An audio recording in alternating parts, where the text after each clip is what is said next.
반갑습니다. 리버풀과 토트넘의 경기는 이른 시점 소버슬라이의 프리킥 득점으로 리버풀이 리드를 잡았습니다. 주도권 역시 리버풀의 것이었는데요. 토트넘은 전반전 리버풀 박스 안에서의 터치 횟수가 단 4번에 불과했습니다. 하지만 후반전은 전반보다 많은 터치와 슈팅을 기록한 걸 확인할 수 있죠. 어떤 이유로 전후반 경기 양상이 바뀐 건지에 대해 이야기해보겠습니다. 전반 초반 토트넘의 2사 빌드업 대응을 상대로 리버풀은 맨투맨으로 압박하였습니다. 수비와 미드필더의 결장자가 너무 많은 토트넘은 그냥 왼쪽으로 롱킥하였는데요. 다른 포지션과는 달리 부상자가 없는 최전방 자원들의 경합 능력을 활용하기 위함입니다. 경기 초반입니다. 리버풀의 맨투맨 압박을 상대로 비카리오 키퍼는 전방으로 롱킥합니다. 이 킥은 조고메즈 쪽으로 향했고 토트넘의 공격 자원은 그 근처로 모여들어 경합을 펼칩니다. 솔랑키의 헤더는 소버슬라이 쪽으로 향했지만 리버풀의 맨투맨 상황이었기 때문에 5대5 수적 동률이라 말 그대로 세컨볼 싸움도 5대5 상황. 아치그레이가 소유권을 따내면서 토트넘이 롱킥 한 번으로 빌드업에 성공합니다. 이런 장면이 반복되자 리버풀은 빠르게 대응하는데요. 흐르벤베르와 비르치의 높이를 한 칸씩 낮추면서 맨투맨이 아니라 후방에서의 수적 우위를 만들고 롱킥에 대비하였습니다. 대신 왼쪽 센터백으로 출전한 드라구신을 비워두는 형태입니다. 토트넘은 오른쪽 풀백 포로의 킥력을 활용한 롱빌드업이 꽤나 위협적이기 때문에 학포는 비카리오가 포로 쪽을 바라보지도 못하게 돌아뛰면서 압박합니다. 그래서 비카리오는 주로 자유로운 드라구신에게 패스하는데요. 여기서 중원을 막던 비르치의 압박이 들어오고 살라 대신 오른쪽 윙포드로 출전한 프림퐁은 스펜스를 마크합니다. 이렇게 되면 오른발잡이 드라구신은 왼발로 터치를 가져가려다가 실수를 범하기도 했고 소유권을 지키더라도 결과는 결국 왼발로 롱패스였습니다. 흐르벤베르의 위치를 조정하면서 만든 리버풀의 후방 수적 우위가 성공하는 순간입니다. 다시 경기 장면입니다. 단소가 비카리오 키퍼에게 백패스하자 학포가 돌아뛰며 압박합니다. 학포는 내친김에 비르치르 대신에 직접 드라구신을 압박하는데요. 이때 말씀드린 대로 흐라벤베르는 중앙을 압박하지 않고 낮은 위치에서 대기하고 있습니다. 오른발잡이 드라구신은 학포의 압박에 오른발로 터치를 잡았다가 비카리오 키퍼의 불안한 발밑을 믿지 못하고 방향을 바꿔 무리하게 전진을 시도합니다. 하지만 결과는 그냥 왼발 롱패스였고 낮은 위치로 흐라벤베르를 내린 리버풀이 후방 수적 우세를 통해 소유권을 빼앗아오면서 역습 시도.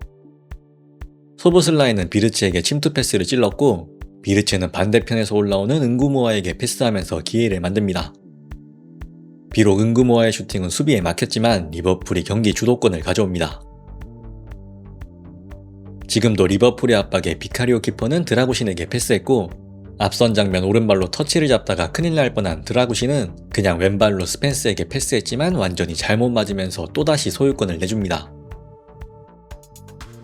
같은 상황, 드라구신이 이번에는 비르치의 압박이 들어오기 전에 곧바로 왼발 롱킥을 시도하는데요.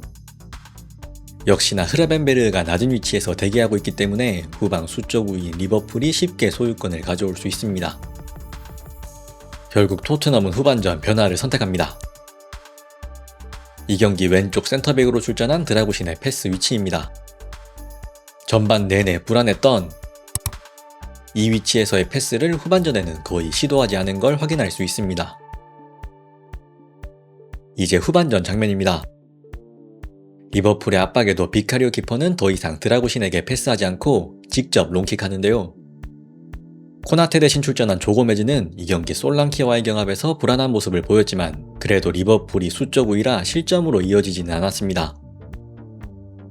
뒤지고 있는 토트넘이 빠르게 교체 카드를 꺼냅니다. 토트넘은 후반전 이른 시점 소우자를 빼고 시몬스를 투입합니다. 이때 마티스테를 오른쪽에 배치하면서 그쪽으로도 롱킥을 붙였습니다. 그런데 이기고 있는 리버풀도 챔피언스 리그 일정으로 인한 체력 안배를 위해 64분 3장의 교체 카드를 꺼냅니다. 이선자원 3명을 다 바꿔준 건데요. 학포를 측면으로 보내고 에키티케를 전방에 배치하면서 역습 기회를 노렸습니다. 여기서 문제는 살라의 압박 위치입니다. 스펜스를 따라다니던 프리폰과는 다르게 살라는 높은 위치에서 토트넘이 더 이상 활용하지 않는 드라구신을 압박하였습니다. 이로 인해 토트넘은 왼쪽에서의 수적 우위를 만들게 되고 그 점을 적극적으로 활용합니다. 거기다 살라의 수비 복귀 속도가 빠르지도 않았기 때문에 왼쪽 풀백 스펜스는 자유롭게 박스 안으로 킥을 시도할 수 있습니다. 교체 투입된 살라가 높은 위치에서 압박하자 비카리오 키퍼는 롱킥합니다. 이제 롱킥은 왼쪽이 아니라 텔이 있는 오른쪽을 향합니다. 마티스텔은 로버트슨의 경합에도 쉽게 소유권을 유지한 뒤 포로에게 패스했고 전개는 왼쪽으로 넘어갔는데요. 살라의 수비 복귀가 아직 이루어지지 않은 상황에서 오버래핑하는 스펜스는 살라의 방해를 거의 받지 않고 박스 안으로 크로스할 수 있습니다. 이 크로스를 로버트슨이 처리하긴 했지만 점점 경기장의 분위기가 바뀝니다. 살라는 전방 압박 시 스펜스보단 드라구신을 의식하고 있습니다. 에키티케의 압박에 비카리오는 중앙으로 내려오는 시몬스에게 전진 패스를 찌르는데요. 살라의 압박 위치가 높은 탓에 토트넘이 왼쪽에서 수적 우위입니다. 시몬스는 뛰어 올라오는 소보슬러이를 가볍게 제치면서 토트넘의 속공 기회. 스펜스는 오버래핑하는데 교체 투입된 살라는 걷고 있습니다. 전진 드리블하던 시몬스는 후방에서 대기하던 흐러벤베르마저 제치면서 스펜스에게 패스를 내줍니다. 다만 자유로운 스펜스의 선택은 다소 허무한 슈팅 시도였습니다. 살라가 투입된 이후부터 토트넘은 계속해서 속공으로 재미를 봅니다. 박스 안을 향한 포로의 얼리 크로스를 히샬리송이 처리하지 못했지만 공은 왼쪽 풀백으로 위치를 옮긴 그레이에게 향하는데요. 이번에도 역시나 살라가 따라 내려오지 않기 때문에 그레이는 박스 안으로 날카로운 크로스를 시도할 수 있습니다. 거기다 콜로무아니까지 투입되면서 토트넘의 박스 안 제공권은 더 높아졌는데요. 이 크로스는 히샬리송의 머리를 살짝 벗어났지만 토트넘은 이제 너무나 쉽게 리버풀의 박스 안을 위협할 수 있습니다. 토트넘은 크로스 상황에서의 성공률을 높이기 위해 교체 카드를 쥐어 짠 건데요. 텔 대신 콜로무아니를 투입해 높이를 보강하고 스펜스를 빼고 그레이를 왼쪽 풀백 위치에 배치하면서 킥의 퀄리티를 높였습니다. 리버풀도 교체로 투입한 살라를 다시 뺄 순 없으니 다른 교체를 통해 토트넘의 크로스에 대비해야 되는 상황. 지친 로버트슨보다는 벤치에 있는 케르케즈를 통해 경합 성공률을 높일 수도 있었을 테고요. 코나테를 투입하면서 박스안 제공권을 끌어올리고 한 골차 리드를 지키기 위한 수비적인 운영도 가능한 상황이었습니다. 하지만 리버풀의 벤치는 이러한 상식적인 선택을 하지 않았습니다. 마치 사실상 이겼다는 듯이 2007년생의 유망주 트레인 요니를 투입하였습니다. 경기 막판 여전히 살라는 드라구신을 의식하고 있고 교체 투입된 요니가 학포 역할을 그대로 수행합니다. 비카리오 키퍼는 살라 뒤에 그레이에게 패스하면서 또다시 소보슬러이가 2명을 막아야 되는 상황이 연출됩니다.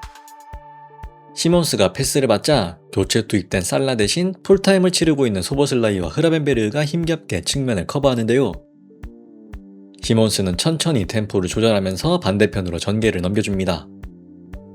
그 사이 살라가 내려왔고 리버풀의 수비가 자리를 잡자 토트넘은 다시 백패스를 통해 리버풀의 압박을 최대한 끌어당긴 뒤 우측으로 롱킥을 시도합니다.